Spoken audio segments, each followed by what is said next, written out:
Hi guys, Professor Davis here. I'm sorry I'm coming to you on this horrible grainy dark camera. Um, Teams is not working for me today for some reason, but I needed to get a lecture out to you guys, so I'm just using my regular laptop camera, which is not the best. But I wanted to make sure that I just went over a couple of things that you guys have coming up this week, um, and to talk about really quickly because we're going to go to Thanksgiving break in a couple weeks.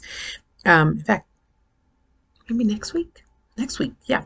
So since we're going to miss a week, I just want to make sure you guys are, thinking about the fact that your final project will be coming up soon, and that is where I don't know why it's late. For some reason, all of my G's are falling off of my ing words.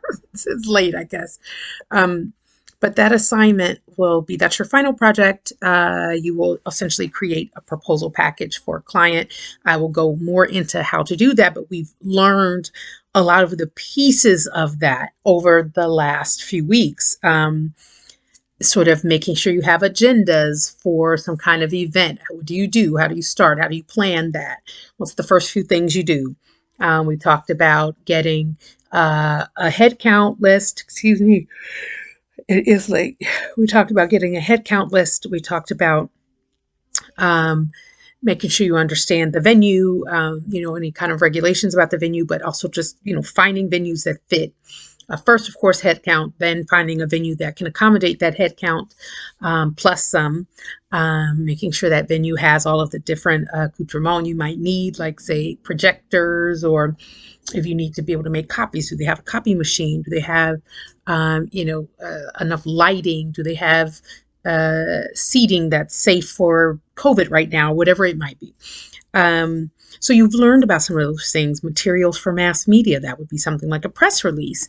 Other things like, just a summary of your client, have some kind of package that you would give them. But we'll go over that more, what you would put in this package. And essentially your job would be to create a proposal packet of materials for your client, and just trying to, get their business essentially, or to not get their business, but to get their business promoted. How would you go about setting up a full package? And the chapters talk about that. But we will revisit those chapters after Thanksgiving. Before we get to all of that, you guys will be doing chapter 15. I'm sorry, week 15, and chapter 15, which is nonprofit health and education. But this week, you guys are doing, I believe, entertainment, sports, and tourism. Let me just make sure. Yes. So, since I'm using my camera, it's going to use a lot more data. It's going to be a lot harder to get it to where I can upload it. I'm just going to upload it to the lectures folder. It will not be in Teams, since Teams, for some reason, is not working for me. I've rebooted repeatedly. I recorded 2 other class lectures just to find out there was absolutely no volume. Went back in to try to record them again, which was a daunting task. And they had no recording feature. There was literally no way to record, to share screen, nothing. There were no toolbar options at all. So all night been trying. So here we go. Very quickly, I just want to go over, when you have a personality campaign, as the text calls it, that's entertainment, sports, someone who's, like a celebrity of sorts. That is something that is very unique. For one, you get to focus on one specific person. And we've talked about this before. You get to focus on one person as opposed to a company or a brand or something like that, in terms of, the donut shop or the sports team or something where you have so many variables that can come into play. I just saw a TV show. I forget the show. My husband and my oldest son were watching it, but it's like the guy comes in and helps the restaurants out. And one of the things that they were combating was that a bunch of people got in salmonella poisoning. Uh, Good luck. I don't know what, I don't even know You'd have to be McDonald's or something. You'd have to be so big that you're too big for it to impact you. People don't care. They love you so much that they will even take you if people say you poisoned other people. They will say, listen, been eating there for 50 years and I've never gotten poisoned. So they will absolutely use that kind of sort of anecdotal evidence to say it's been working for me. So, and there's some truth to that. So, but if you're a small company like that particular restaurant was in the show, that can absolutely be the nails in your coffin, and that's the end of your business. Fines alone, not to mention if people sue you or something. I mean, it's just horrible. But let's say you get no fines, no one sues you, but the word of mouth that you are poisoning people as a restaurant would probably completely just annihilate any chance you have of rebounding. However, a good public relations practitioner could possibly find some angle. But there's so many variables there. When we're talking about, like, say, one person, a celebrity, there's far less variable. I just have to keep this one person out of rehab. I just have to keep them from doing anything crazy. I just have to be able to manage their brand. And that's a little easier depending on who the person is. That should be a lot easier than, say, managing all of the NFL's public relations. So one of the things the chapter talks about is, you do interviews for your client. If they're a celebrity, definitely one of their bread and butter is interviews. You have a marketing strategy. Do we want them to be seen as very PG? Do we want them to be seen as more R-rated, like adult? I know a lot of young actors and actresses, as they go from being child actors to wanting to become more adult actors, they tend to shift from the sort of Disney image of themselves that has more likely than not been painted since they were a child. And they have to do something very avant-garde to really shatter the mold. And oftentimes they don't do it correctly. It's a very fine line to walk. When we're used to seeing you say, hi, Mom, hi, Dad, can you help me with my homework? And I don't want to eat my vegetables. And suddenly you're now doing a striptease or whatever it might be. Our people's minds just don't shift quite that easily. And so it's a very careful navigation. And a lot of child stars have gotten that wrong because they've been misinformed by their PR, by their agent, by whoever, or they didn't listen to their PR or their agent who told them, don't do this movie, don't do this. I know you want to be seen as an adult. This isn't the way to do it. And they don't listen. So that could always happen.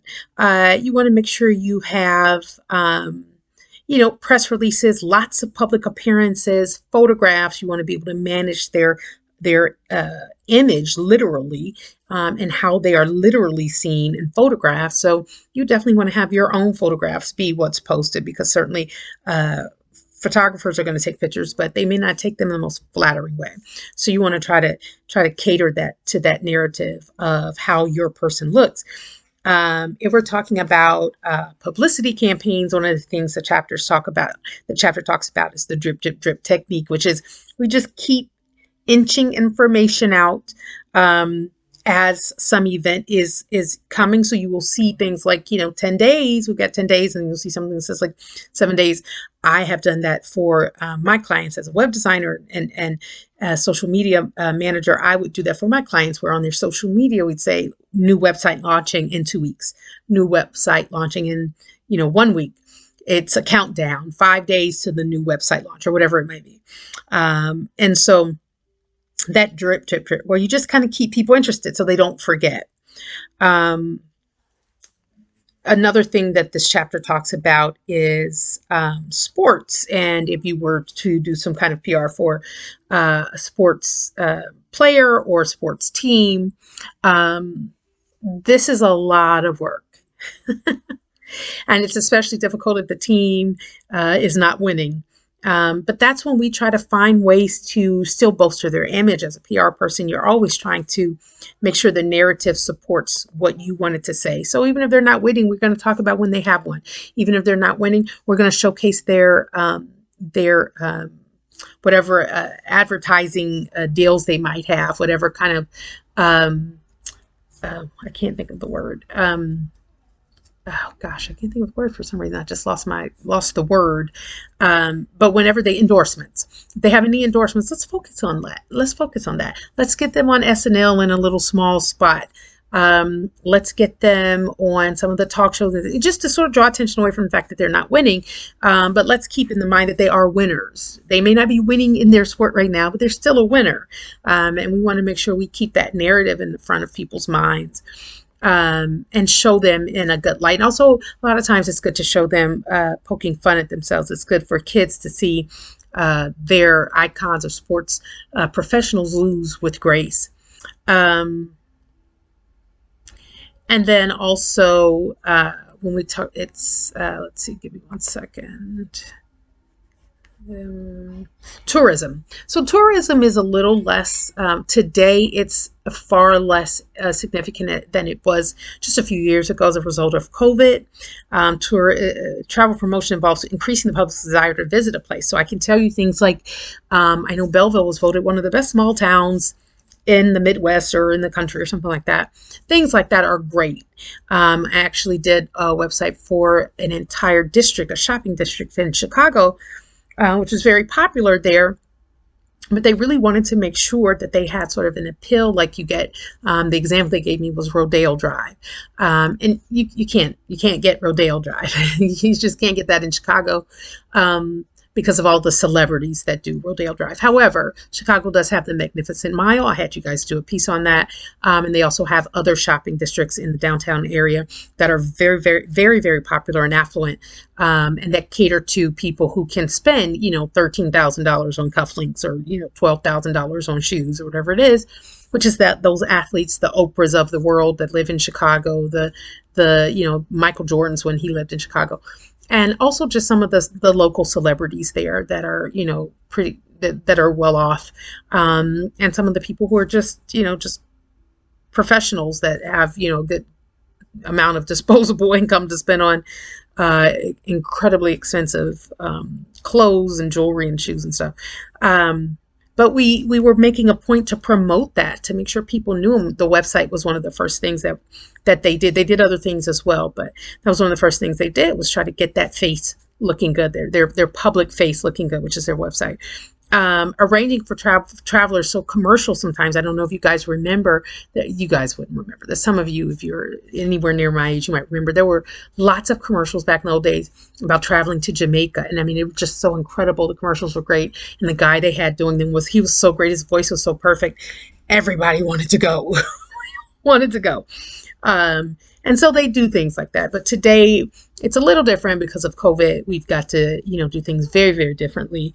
And it's not nearly as lucrative as it may have once been to start promoting travel here, travel there. But once these vaccines become more widely, what's the word? When more people have them and we're a little safer to travel and be around lots of other people, you probably will see an uptick in that, as we've already seen a small uptick in it just since the vaccines came out. Because there was a point where no one would have advertised for a cruise line because of the disaster that happened when COVID first struck. But now they are. I saw one for Princess Cruises just the other day.